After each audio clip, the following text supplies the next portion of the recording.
It is the embedded entitlement programs and discretionary and sort of means-tested welfare programs that are discretionary under the budget that are eating up the entire budget of the country, and those are bigger problems for the American body politic than just Elon sitting there with a red pen. How do you solve that? Or is it solvable? Can you solve the national debt? I think not. I think that the high likelihood is that the United States runs directly into austerity measures in about 10 years.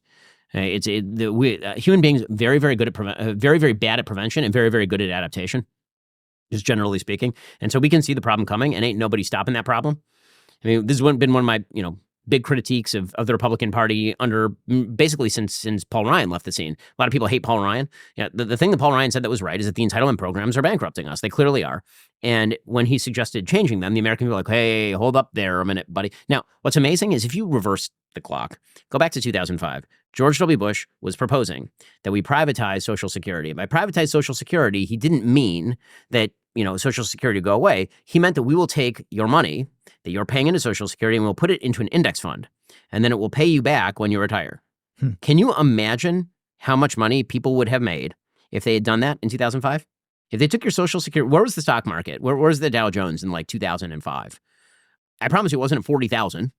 Okay, so if they had taken and put into an index fund, like George W. Bush was individual correct. accounts. Yes, individual accounts, individual savings accounts, right? They put it into an individual savings, they leave it there, and you just leave it there. You can't even access it, right? You're not going to sell it because we don't want you to sell it because we're afraid if you sell it, you're going to be dumb about your stocks. Fine. So you just leave it there for like 40, 50 years. Okay, they do for you what you're talking about to coffee, which was George W. Bush's actual proposal. He was ripped up and down. People like, no, you're going to steal our Social Security and destroy it. And all. Like, in the end, this is a democratic republic, and that means that if people are too dumb to understand how economics works, then I guess we'll all pay the price when the austerity measures come and we have to radically increase inflation, radically increase our taxes, or radically decrease the benefits, because those are the only three choices. I did the math on this, and if you invested in an index fund over 40 years, instead of Social Security, you'll have 3 times more money. Yes. And it will be able to be passed on to other generations.